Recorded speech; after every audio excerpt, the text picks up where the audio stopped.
வணக்கம் நேயர்களே. இன்றைய கதையின் தலைப்பு இப்படியும் கூட இருக்கலாம். எழுதியவர் கனவு பிரியன். வாங்க தமிழில் கதை கேட்போம். விடுமுறை நாள் காலை 10 மணி. தெரு வெறிச்சோடி கிடந்தது. எல்லா வீட்டின் சன்னல் வழியே டிவி நிகழ்ச்சிகளின் சத்தம் தெருவை நிரப்பி இருந்தது. கட்டியிருந்த லுங்கி அரைகுறை ஈரமாக இருக்க போர்ட்டிகோவில் நின்று கொண்டிருந்தேன். வீட்டின் கோட்டை சுவற்றில் நின்றிருந்த காக்கா முரட்டு குரலில் கத்த திரும்பி பார்த்தபோதுதான் கவனித்தேன். வாசல் கதவு கம்பிகளுக்கு ஊடே ஒரு பெண் உருவம். நீண்ட நெடிய ஒடிசலான தேகம். சிவப்பு நிற சேலை அணிந்திருந்தாள். முகம் வாடி இருந்தது. அது ஏழ்மையை வெளிக்காட்டியது. ஆனாலும் அதில் பளிச்சு என ஒரு தூய்மை. இந்த பொம்பளை வருவா, நல்லா கவனிச்சு அனுப்பு, சரியா? உன் பொண்டாட்டிக்கு உறவு அந்த பெண் என்று ஏதோ உள்ளுணர்வு சொல்ல, யார் அந்த பெண் என மீண்டும் பார்க்க சுதாரிப்பதற்குள் அலாரம் அடிக்கத் துவங்கியது. அலாரம் நிறுத்தி வெளிச்சத்தில் நேரம் பார்த்தேன். மணி 4:30. அதிகாலை பிரம்ம முகூர்த்தத்தில் படுக்கையை விட்டு எழுந்தாலே பாதி வியாதியில் இருந்து விடுபடலாம் என்பது அம்மா கற்றுத் தந்தது. அதிகாலை கனவு பலிக்கும் என்பார்களே, யார் அந்த பெண்? யோசித்துக் கொண்டே முகம் கழுவ சென்றேன். பால் இன்னும் வரவில்லை. புதினா இலை போட்டு பால் இல்லாத ஒரு டீ செய்து 2 பேரிச்சம்பழமும் எடுத்துக்கொண்டு மொட்டை மாடிக்கு சென்றேன். சூரியன் சோம்பல் முறித்துக் கொண்டிருந்தான். தெரிந்த யோகாவை செய்ய துவங்கினேன். இது ஆரம்பித்து கொஞ்ச நாள்தான் ஆயிற்று. ஆனாலும் தொப்பை குறைந்த பாடில்லை. இப்படியாகத்தான் ஆரம்பித்தது அன்றைய விடுமுறை. ஞாயிறு 10 மணி இருக்கும். டிவியின் நிகழ்ச்சியில் மும்மரமாக இருந்தேன். அப்பா, பந்து கிணத்துல விழுந்துருச்சு. வெளியே போர்ட்டிகோவில் இருந்து மகன் சத்தம். உங்களுக்கு வேற வேலை இல்லடா என்று திட்டும் மனைவியை கடந்து வெளியே போர்ட்டிகோ சென்றேன். வெளியே சென்று விளையாடக்கூடாது, வீட்டிற்கு உள்ளே விளையாட வேண்டும் என்று சட்டமும் போட்டுவிட்டு, குழந்தைகள் உயரமாய் வளர வேண்டும் என்பதற்காக துள்ளி குதித்து விளையாட பாஸ்கெட் பால் வாங்கி தந்து, கிணற்றை முழுவதுமாய் மூடினால் வாய்வு தங்கும் என பாதியை மரப்பலகையில் மூடினாலும் சில சமயம் பந்து கிணற்றில் விழுந்து விடுகிறது. என்ன செய்ய? போர்ட்டிகோவுக்கு அருகிலேயே பின்பக்கம் பெட்ரூம் ஒட்டி மரப்பலகையில் பாதி மூடிய கிணறு. மொத்தம் 12 உரைகள் தான். அப்பா, சொல்ல சொல்ல கேட்காம அண்ணன் தான் ஓங்கி அடிச்சான். அது இங்கே வந்து விழுந்துடுச்சு. இல்லப்பா, நான் ஒன்னும் செய்யல. பொய் சொல்லாத. அவர்களுக்கும் விவாதம். மரப்பலகையை நீக்கி நின்றிருந்த பள்ளியை விரட்டிவிட்டு லுங்கியை மடித்துக்கொண்டு உரையை பிடித்து கிணற்றில் மெதுவாய் இறங்கினேன். கடைசி உரையில் கால் வைக்க இருக்கும் இடைவெளியில் நின்றிருந்த தவளையை விரட்டி காலை வைத்து மகன் மெதுவாய் இறக்கிய வாளியில் பந்தை போட அவன் மேலிருந்து மெதுவாய் எடுத்துக்கொண்டான். கொஞ்சம் மூச்சடைத்தது. வேகமாக மேலே ஏற துவங்கினேன். பந்து எடுத்த முயற்சியில் லுங்கி பாதி நனைந்திருந்தது. கிணற்று உரையை பிடித்து மேலே ஏறி மீண்டும் மரப்பலகையை போட்டு கிணற்றை பாதியாய் மூடிவிட்டு போர்ட்டிகோ வந்தேன். இனி இந்த ஈர உடையுடன் வீட்டினுள் செல்ல முடியாது.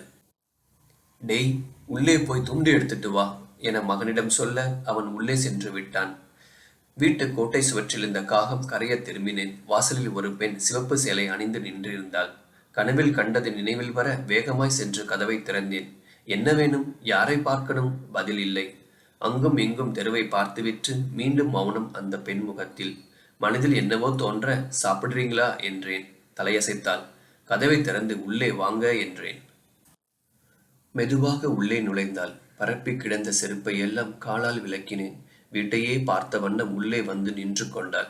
பார்வதி, சாப்பிட ஏதாவது இருந்தா கொண்டா கத்தினேன். நிச்சயம் அடுப்படி வரை எட்டிருக்கும் குரல். எதுக்குங்க? அங்கிருந்து மீண்டும் பதில். கொண்டான்னா கொண்டா, விளக்கம் கேட்டுக்கிட்டு. குரலின் தன்மையை புரிந்து கொண்டாள். சற்று நேரத்தில் தட்டில் காலில் செய்த டிஃபன் அடையும் கொத்தமல்லி சட்னியுமாய் வந்து என்னையும் போர்ட்டிகோவில் நின்ற அந்த பெண்ணையும் பார்த்துவிட்டு சென்றாள். அவளுக்கு தெரியும், இப்படி முகம் தெரியாத முதியவர், குப்பை பொறுக்கும் சிறு வேலை செய்யும் ஆட்கள் சில நேரம் மனநோயாளியை கூட வீட்டில் ஏற்றி சாப்பாடு கொடு என்று கேட்பதுண்டு. தரவில்லை என்றால் பிராண்டி விடுவான். அப்புறம் இரத்த களரிதான் அன்று வீட்டில்.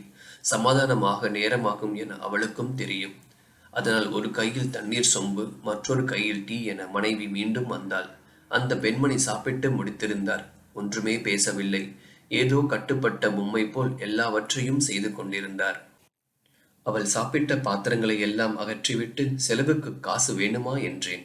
பதில் இல்லை. அமைதி. பார்வதி, மணி பர்ஸ்ல இருக்கிற காசு எல்லாத்தையும் எடுத்துட்டு வா. கையில் வைத்து எண்ணிக்கொண்டு வந்தவளை முறைத்தேன்.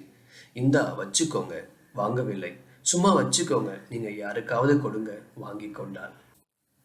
இது என் பொண்டாட்டி. நல்லா வச்சிருக்கேனா? சந்தோஷமாத்தான் இருக்காளா? பெரிய மனுஷி நீங்க. ஆசீர்வாதம் பண்ணுங்க இவளை. சட்டென புரிந்து கொண்டாள் மனைவி. இவன் இப்படியெல்லாம் யாரிடமும் பேச மாட்டான். பேசுகிறான் என்றால் வந்திருக்கும் பெண் யாராக இருக்கும்? போர்டிகோவில் நிற்கும் அந்த வயது முதிர்ந்த பெண்ணை முழுவதுமாக கண்களாலேயே அளந்தாள் மனைவி. இருப்பினும் அவள் எதிரில் பவ்யமாக நின்று கொண்டாள்.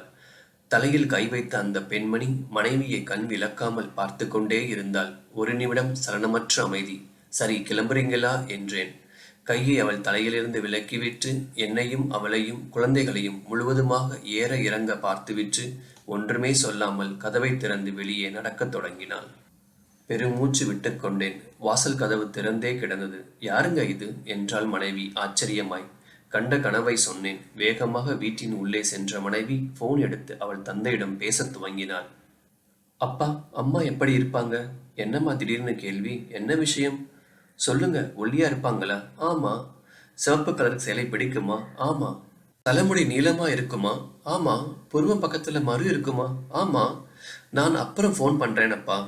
ஏமா, கனவு ஏதாச்சும் கண்டையா? முடிப்பதற்குள் தொடர்பை துண்டித்தாள்.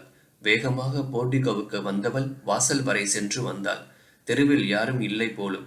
திரும்ப கதவை அடைத்துவிட்டு அந்த பெண் நின்றிருந்த இடத்தில் வந்து நின்று கொண்டாள். 2 வயதில் தாயை இழந்தவளுக்கு மீண்டும் தாயே இல்லாது கடந்து வந்த வாழ்வின் பழைய ஞாபகம். அம்மாவின் நினைவில் கொஞ்சம் கொஞ்சமாக உடைந்து கொண்டிருந்தாள். குழந்தைகள் இருப்பதையும் மறந்து அருகில் சென்று ஒன்றும் சொல்லாமல் அவளை மெதுவாக அணைத்துக் கொண்டேன். நான் தொட்டதும் அடக்கி வைக்க முடியாமல் விம்மி அழத் துவங்கினாள். ஒன்றுமே சொல்லவில்லை. சிலவற்றை அழுது தீர்த்துவிட வேண்டும். சுகமாய் அழட்டும் என விட்டுவிட்டேன். முற்றும்.